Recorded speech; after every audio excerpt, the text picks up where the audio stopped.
नमस्कार दर्शकों। क्या आप जानते हैं कि रावण वध के बाद मंदोदरी का क्या हुआ था।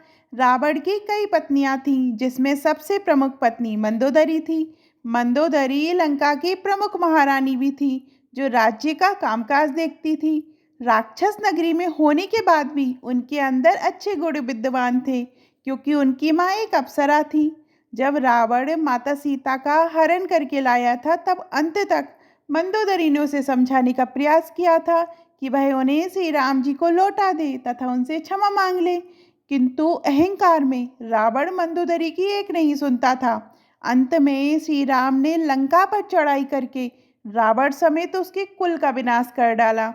कई लोगों का प्रश्न होता है कि रावण के बाद मंदोदरी का क्या हुआ। ऐसे में यहाँ हम आपको बता दें कि इसके बाद मंदोदरी ने विभीषण से विवाह कर लिया था। ये सुनकर आपके मन में कई प्रश्न उठ रहे होंगे, जैसे कि विभीषण की पत्नी क्यों बनी थी मंदोदरी, या विभीषण और मंदोदरी के कितने पुत्र हुए आदि। ऐसे में आज हम आपको हर एक प्रश्न का उत्तर देने वाले हैं। श्री राम और रावण के अंतिम युद्ध में जब भगवान श्री राम ने ब्रह्मास्त्र से रावण का अंत कर दिया था, तो वह रथ सहित भूमि पर आ गिरा। उसके बदले के बाद युद्ध समाप्त हो गया। वह लंका की सेना ने आत्मसमर्पण कर दिया। रावण की सभी पत्नियां उसके सबके पास आकर विलाप करने लगी, जिनमें मंदोदरी व धन्यमालिनी प्रमुख थी। पास में ही विभीषण खड़े रो रहे थे। ये सब देखकर श्री राम ने लंका वासियों का ढांढस बंधाया तथा धैर्य रखने की विनती की।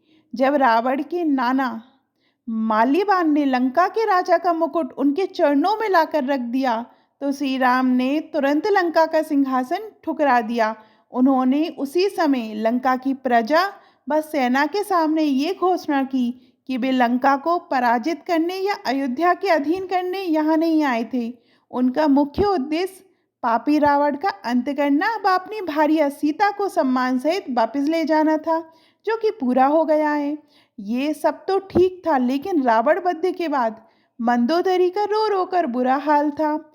श्री राम ने रावण के पास रोती मंदोदरी को शांत करवाया व उसे भविष्य में भी लंका की महारानी रहने को कहा।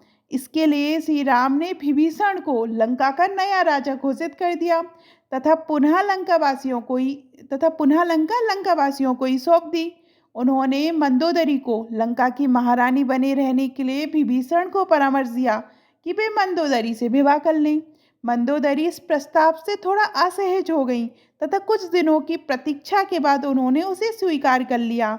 तत्पश्चात मंदोदरी का विभीषण के साथ विवाह हो गया तथा फिर से लंका की वह प्रमुख महारानी बन गईं। बहुत लोग ये प्रश्न उठाते हैं कि जिस मंदोदरी ने रावण को सही मार्ग पर चलने और धर्म का साथ देने की शिक्षा दी थी, उसी ने ही रावण वध के बाद अपने देवर विभीषण से विवाह कर लिया। वहीं दूसरी ओर विभीषण ने अपनी भाभी से विवाह करने की हामी क्यों भरी थी। साथ ही श्री राम ने दोनों को विवाह करने के लिए क्यों कहा था और क्यों इस तरह का प्रस्ताव रखा था। आइए इसके पीछे कुछ जुड़े कारणों को भी हम जान लेते हैं। पति के जीवित होते किसी अन्य पुरुष से विवाह करना धर्म विरुद्ध था। अब चूंकि रावण का वध हो चुका था, तो मंदोदरी का विभीषण से विवाह करना धर्म सम्मत था। राक्षसों में पति के जीवित रहते भी दूसरा विवाह किया जा सकता था, जबकि मंदोदरी ने तो रावण की मृत्यु के बाद विभीषण से विवाह किया। रावण की मृत्यु के बाद लंका में अराजकता फैल सकती थी और नए राजा विभीषण का उसे संभालना मुश्किल हो सकता था। ऐसे में मुख्य महारानी ने विभीषण से विवाह कर राज्य की स्थिति को संभालने का काम किया था। इसका उदाहरण हम बाली की मृत्यु के बाद उसकी पत्नी तारा का नए महाराज सुग्रीव से विवाह करने से देख सकते हैं।